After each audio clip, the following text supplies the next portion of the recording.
베드로 사도는 각지로 흩어져 있는 사랑하는 성도들에게 귀한 말씀으로 권면을 하고 두 번째 편지 이제 마무리를 하고 있습니다.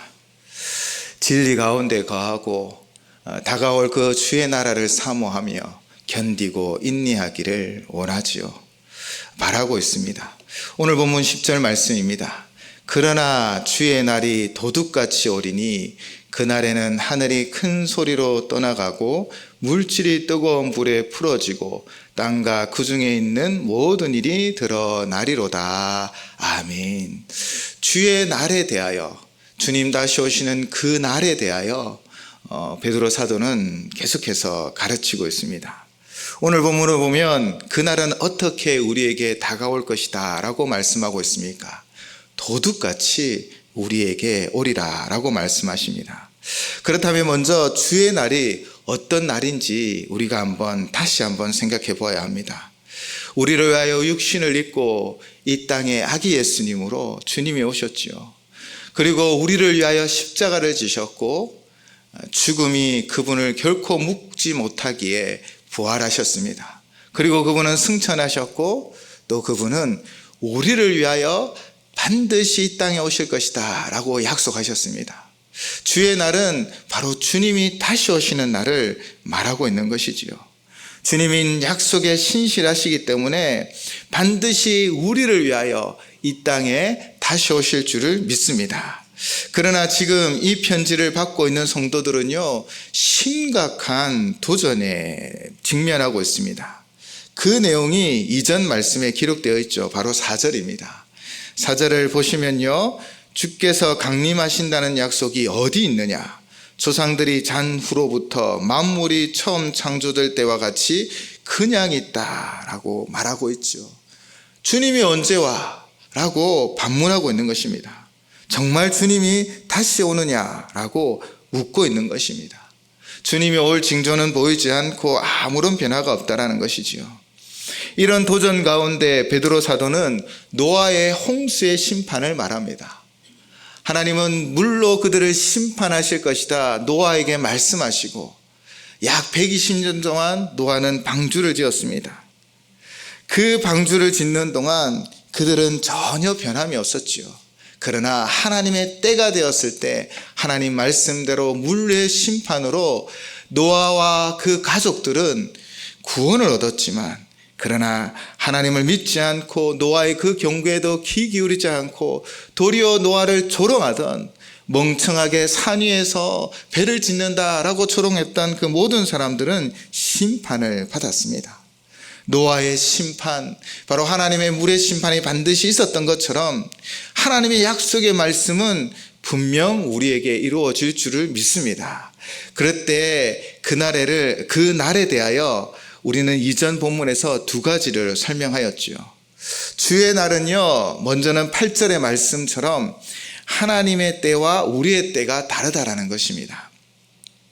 우리는 지체된다라고 생각하지만 하나님의 시간 속에서는 지체라는 것이 없습니다. 그 이유는 영원하신 하나님의 시간 가운데서는요, 하루가 천년 같고 천년이 하루 같기 때문입니다. 여기서 우리는 하나님의 초월성을 발견하게 되어지죠. 하나님은 우리의 시간에 묶여 계신 분이 아니십니다. 하나님은 우리의 생각, 세상에 묶인 분이 아니라 바로 세상을 초월하고 우리의 생각을 초월하고 우주 만물을 초월하신 홀로 한 분이신 하나님이요, 온 세상을 다스리시는 하나님이십니다. 그런데 우리는 늘 우리의 시간에 매여 있죠. 그래서 하나님의 때에 따라 역사하심을 암에도 불구하고 우리는요, 지금이 딱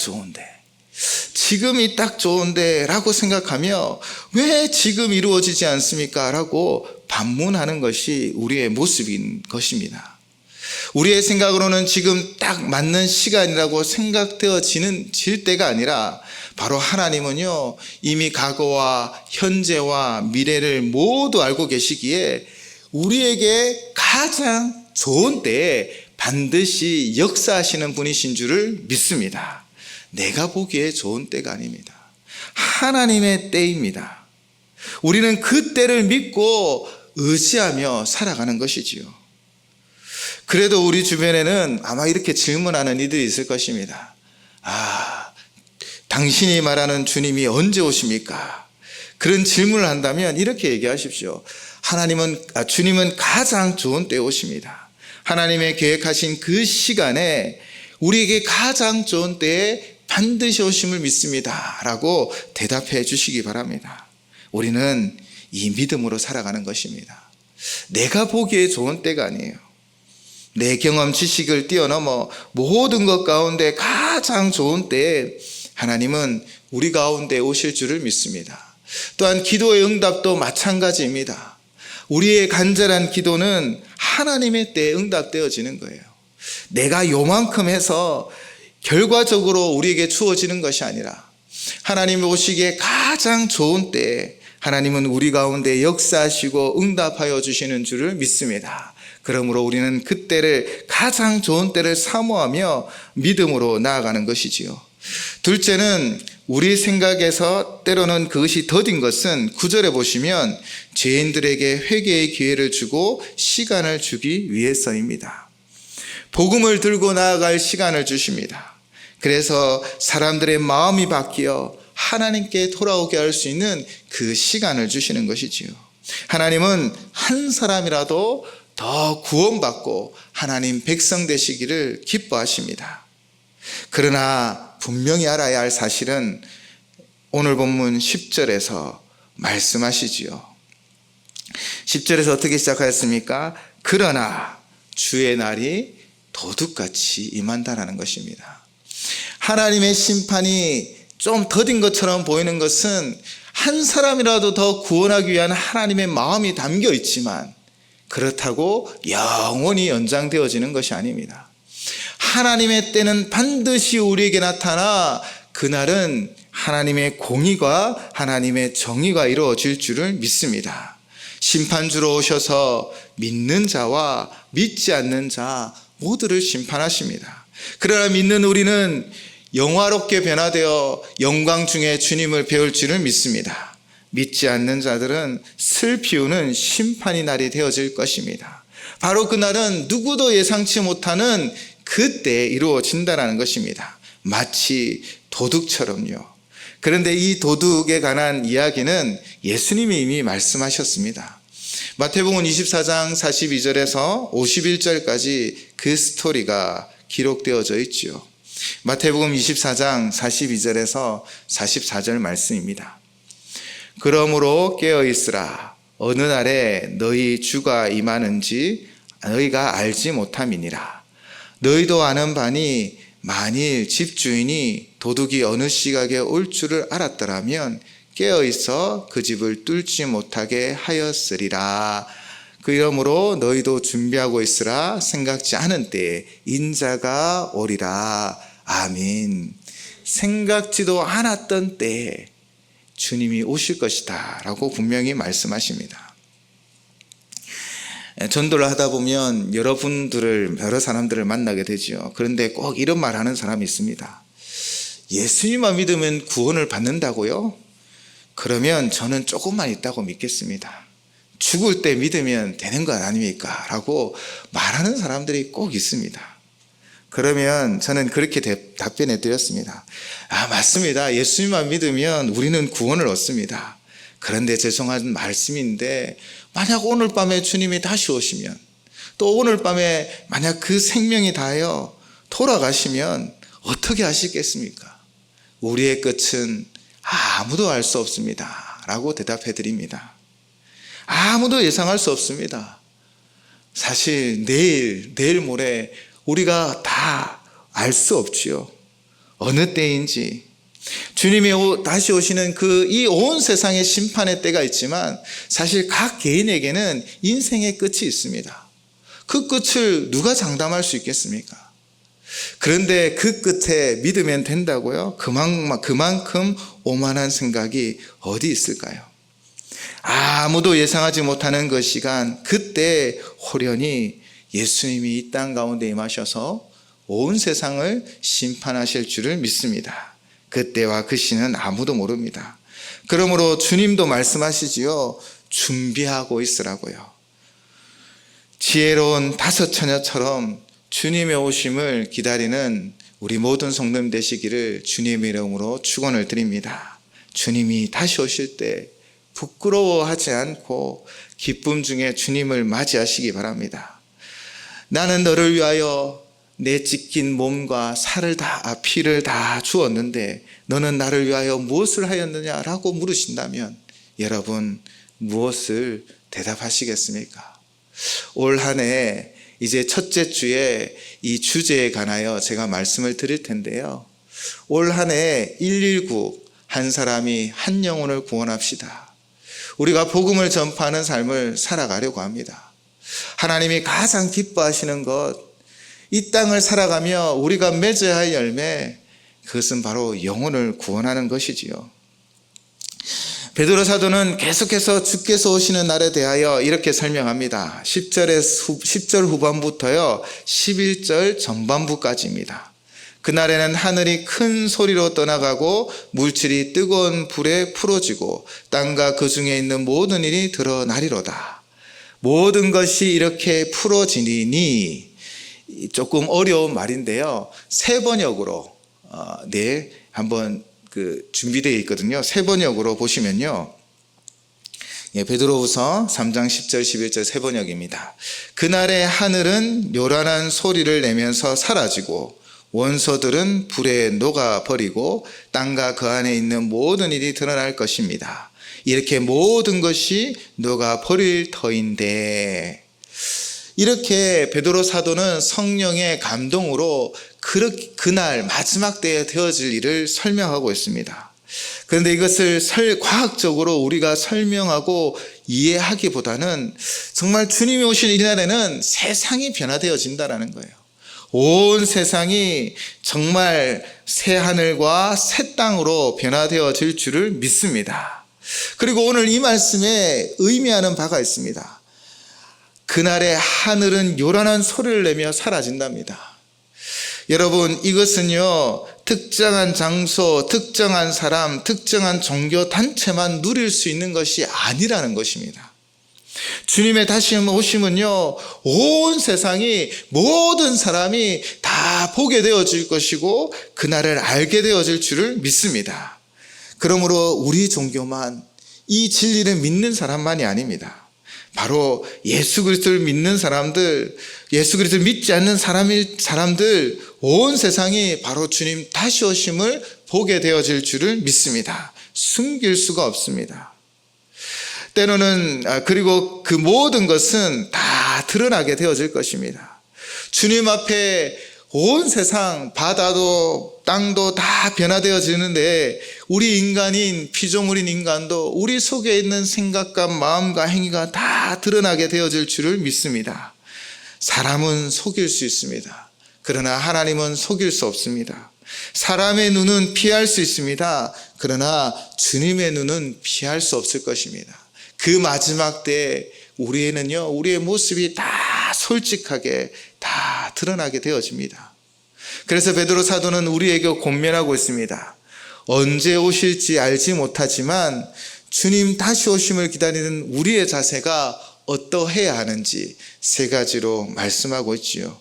11절 하반부부터 12절 상반부까지입니다. 베드로후서 3장 11절 하반절부터 12절 상반절을 보시면요, 너희가 어떠한 사람이 되어야 마땅하냐, 거룩한 행실과 경건함으로 하나님의 날이 임하기를 바라보고 간절히 사모하라. 아멘. 반드시 그날이 오는데 그날을 기다리는 우리의 모습은 어떠해야 한다고요? 첫째는 거룩한 행실입니다. 둘째는 경건함입니다. 셋째는 그날을 사모하고 간절히 사모하셔야 합니다. 첫 번째 거룩한 행실은요, 이 거룩함이란 하나님의 속성이요 또 하나님 백성이 가져야 할 모습입니다. 레위기 19장 2절 말씀입니다. 너는 이스라엘 자손의 온 회중에게 말하여 이르라. 너희는 거룩하라. 이는 나 여호와 너희 하나님이 거룩함이니라. 아멘. 너희는 거룩하라. 그 이유가 무엇입니까? 우리 하나님 여호와 하나님이 거룩하시기 때문입니다. 거룩한 행실은 특정한 예배 행위나 종교적인 활동에 한정되어지지 않습니다. 바로 우리의 일상생활이 하나님을 따르고 하나님을 기쁘시게 하며 기분을 기쁘시게 하는 행동과 태도로 살아가야 한다라는 것이지요. 거룩하다라는 것을 이렇게 이해하면 됩니다. 세상이 기뻐하는 것을 행하시겠습니까? 아니면 하나님이 기뻐하시는 것을 행하시겠습니까? 우리가 거룩한 삶, 구별된 삶을 산다는 것은 이 기준을 가지고 살아가면 됩니다. 하나님이 기뻐하시는 삶을 살겠다. 하나님이 기뻐하시는 삶을 행하는 그 삶이 바로 거룩한 삶인 줄을 믿습니다. 둘째는 베드로 사도는 경건함을 말하고 있습니다. 하나님의 살아계심과 주관하심을 믿으며 하나님을 두려워하는 마음을 살아가는 것이지요. 하나님이 살아계셔서 우리를 지켜보고 있고 하나님이 모든 것을 주관하고 계심을 믿음으로 우리는 경외함으로 살아가야 합니다. 이것도 이렇게 표현할 수 있습니다. 세상을 두려워하시겠습니까? 아니면 하나님을 두려워하시겠습니까? 우리는 이 모든 것을 심판하시고 지금 다스리시는 하나님, 그 하나님 앞에 그분을 경외함으로 섬기셔야 합니다. 그래서 악을 떠나고 믿음으로 담대하게 살아가셔야 합니다. 바로 하나님을 경외하는 삶, 그것이 바로 경건한 삶인 것이지요. 성도는 이 세상이 주님의 다시 오실 때 심판을 받아 모든 것이 드러나고 변화될 것을 믿고 오직 악에서 떠나 오직 하나님의 뜻대로 경건한 삶을 살아가는 것이 바로 하나님 나라를 기대하는 우리의 모습인 것입니다. 세 번째, 베드로 사도는 하나님의 날이 임하기를 바라보고 간절히 사모해야 함을 우리에게 가르치고 있습니다. 하나님의 날은 10절의 주의 날과 같지요. 그날이 언제인지는 알 수 없으나 우리는 그날을 사모하며 나아가야 합니다. 하나님의 날은 하나님의 심판과 또 구원이 동시에 이루어지는 정말 이 세상 모든 만물의 마지막 날입니다.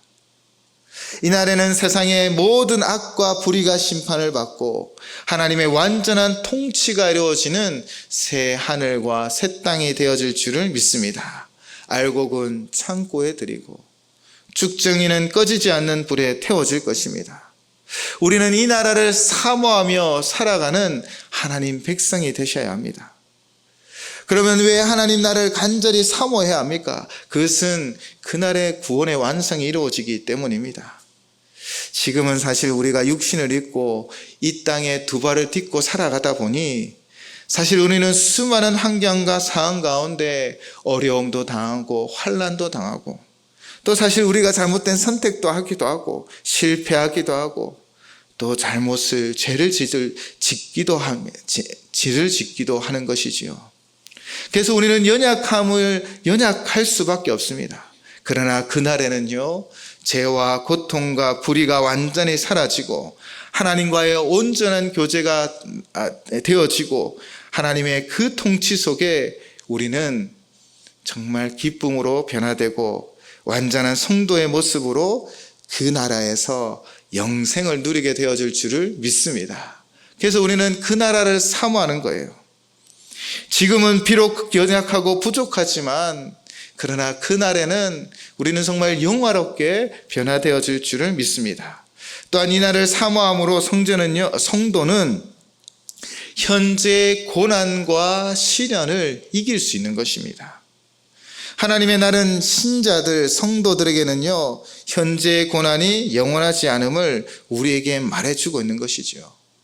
우리가 당하는 이 어려움, 이 고난, 이 육신의 질병, 우리가 가지고 있는 걱정, 근심, 가지 많은 나무가 바람에 흔들리는 것처럼 수많은 걱정과 근심이 있지만 그러나 그 날에는 모든 것이 해결되어지고 응답받게 되어지고 하나님의 약속이 반드시 성취되어질 줄을 믿습니다. 그래서 우리는 지금의 고난과 시련을 이겨낼 수 있는 것이지요. 이것이 끝이 있기 때문입니다. 우리는 고난 중에도 소망을 품고 인내하며 나아가는 것입니다.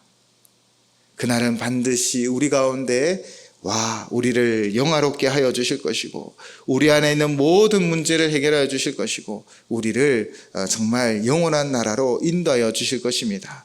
이 고난에는 이 땅은 끝이 있습니다. 그리고 이 날을 기다리는 마음은요, 성도가 거룩하고 경건한 삶을 살아가게 하는 동기를 보여줍니다. 왜 그렇습니까? 그 날을 사모하며 살아가면 우리는 주님을 만날 것을 기대하며 나아가는 것이지요. 그때 부끄러움을 당하지 않기 위해 우리는 우리의 삶을 더 노력하고 변화해 간다라는 것입니다. 의인이든 죄인이든 모두가 다 주님 앞에 그 자신이 드러나게 되어집니다. 아무것도 숨길 수 없습니다. 그때 부끄러움을 당하지 않기 위하여 우리가 그날을 사모하며 나아간다면 거룩한 행실과 경건함으로 살아가게 되어질 줄을 믿습니다. 베드로 사도는 13절로 이렇게 말하고 있습니다. 우리는 그의 약속대로 의가 있는 곳인 새 하늘과 새 땅을 바라보도다. 아멘. 주님의 다시 오시는 그날, 그 새날과 새 땅을 늘 사모하고 바라보며 주와 함께 동행하는 우리의 삶이 되시길 바랍니다. 그 새날과 새 땅은 어떤 곳일까요? 요한계시록 21장 1절에서 4절 말씀입니다. 또 내가 새 하늘과 새 땅을 보니 처음 하늘과 처음 땅이 없어졌고 바다도 다시 있지 않더라. 또 내가 봄에 거룩한 성 새 예루살렘이 하나님께로부터 하늘에서 내려오니 그 준비한 것이 신부가 남편을 위하여 단장한 것 같더라. 내가 들으니 보좌에서 큰 음성이 나서 이르되 보라 하나님의 장막이 사람들과 함께 있음에 하나님이 그들과 함께 계시리니 그들은 하나님의 백성이 되고 하나님은 친히 그들과 함께 계셔서 모든 눈물을 그 눈에서 닦아주시니 다시는 사망이 없고 애통하는 것이나 곡하는 것이나 아픈 것이 다시 있지 아니하리니 처음 것들이 다 지나갔음이러라. 아멘. 우리가 가게 될 그 새하늘과 새 땅은 이러한 곳입니다. 더 이상 애통이 없고 눈물도 없고 사망도 없고 아픈 것이 없는 곳입니다. 우리의 연약함도 우리의 부족함도 없는 곳입니다. 그날은 바로 하나님이 왕되어 주시고 통치하여 주시며 우리는 하나님의 자녀로 정말 영생 복락을 누리게 되어질 줄을 믿습니다. 우리가 그날 하나님께 착하고 충성된 나의 종이다 라고 칭찬받는 저와 우리 모든 성도님 되시기를 주님의 이름으로 축원을 드립니다. 이제 베드로 사도는 14절로 18절까지 다시 한번 그가 쓴 편지를 마무리하듯 기록하고 있습니다. 힘든 세월을 살아가는 성도들을 향하여 14절에 사랑하는 자들아 라고 부르면서 주 앞에서 점도 없고 흠도 없이 평강 가운데서 나타나기를 힘쓰라 라고 말하고 있습니다. 점도 없고 흠도 없다는 것은 결국 거룩한 행실과 경건함으로 살아가다라고 말하고 있지요. 또 평강 가운데 나타나기를 힘쓰라고 말하는 것은 우리가 하나님 나라를 사모하고 그 하나님 나라를 바라보기 때문에 하나님 주신 평강을 소유하며 나아갈 수 있다는 것입니다. 때로는 이 땅에 고난을 당하고 환난을 당하지만 그러나 이 모든 것이 끝이 있고 하나님은 우리를 영생 복락으로 인도해 주실 것이라는 그 믿음으로 지금의 어렵고 힘든 순간을 이겨내며 하나님 주신 평강으로 살아간다는 것이지요. 새 하늘과 새 땅을 바라보는 바로 여러분에게 하나님의 평강이 충만할 줄을 믿습니다. 또한 15절은 9절의 말씀처럼 주의 오래 참으심이 구원이 됨을 여러분 기억하시기 바랍니다. 이를 바울 사도도 가르쳤다라고 말하고 있지요. 한 사람이라도 복음을 듣고 구원받기를 원하는 것이 우리 하나님 마음입니다. 누가복음 15장 7절로 이렇게 예수님 말씀하셨지요. 내가 너에게 이르노니 이와 같이 죄인 한 사람이 회개하면 하늘에서는 회개할 것이 없는 의인 99으로 말미암아 기뻐하는 것보다 더하리라. 아멘. 한 사람이 돌아오면 천국 잔치가 열린답니다. 사랑하는 성도 여러분, 우리가 주님이 오시는 그날까지 힘쓰고 애써야 하는 그 단 하나의 일이 있다면 정말 복음을 전파하여 한 명이라도, 한 영혼이라도 살리는 그 사명을 감당하는 것입니다. 16절에서는요, 다시 한번 경고하지요. 그 중에 알기 어려운 것이 들어있으니 무식한 자들과 굳세지 못한 자들이 다른 성경과 같이 그것을 억지로 풀러다가 스스로 멸망한다라는 것입니다. 거짓 교사들을 경고하고 있습니다. 특별히 오늘 본문에서 거짓 교사들이 무엇을 얘기합니까? 주님이 언제 오시냐라고 말하는 이들도 있고, 어떤 이들은요, 주님은 벌써 왔다라고 말하는 이들도 있고요. 어떤 이들은 주님이 십자가 사건이 우리를 구원하는 것이 아니라 어떤 신비로운 지식, 그 지혜를 가져야 구원을 얻는다라고 속이기도 합니다. 우리는 이 모든 이단과 사이비에 속는 것이 아니라 바로 다시 오실 주님을 바라보며 거룩한 삶, 행실과 경건함으로 오직 그 나라를 바라보고 소망하는 삶을 살아가셔야 합니다. 그리고 17절에서는 다시 한번 강조하고 있죠. 주님이 언제 오느냐는 무고한 자들의 미혹에 이끌리지 말라는 것입니다. 때로는 자신이 메시아요, 예수라고 말하는 거짓 진리와 이단 사이비를 삼가하라라고 분명히 말하고 있는 것입니다. 그리고 베드로 사도는 18절로 우리에게 분명하게 마침표를 찍고 있습니다. 우리 오늘 본문 18절 말씀은 한 목소리로 함께 봉독하도록 하겠습니다. 오직 우리 주 곧 구주 예수 그리스도의 은혜와 그를 아는 지식에서 자라가라. 영광이 이제와 영원한 날까지 그에게 있을지어다. 아멘. 오직 우리 주 곧 구주 예수 그리스도의 은혜. 여러분, 우리 주가 되어주십니다. 주님은 여러분의 구주가 되어주십니다. 주님은 우리의 구원자가 되어주셔서 우리의 삶을 인도하시고 그 마지막 때에 우리를 그 영원한 나라로 이끌어 주실 것입니다. 그 은혜가 여러분의 매일매일의 삶 가운데 충만하시기를 바랍니다. 그를 아는 지식에서 자라가라 라고 말하고 있습니다. 하나님을, 예수 그리스도가 누구이신지, 분명히 우리의 구원자인지를 알고 또 하나님이 원하시는 것이 무엇인지 알아 땅끝까지 복음을 전하고 한 생명이라도 살리기를 힘쓰는 삶이 되시기를, 그렇게 2025년 한 해가 되시기를 주님의 이름으로 축원을 드립니다.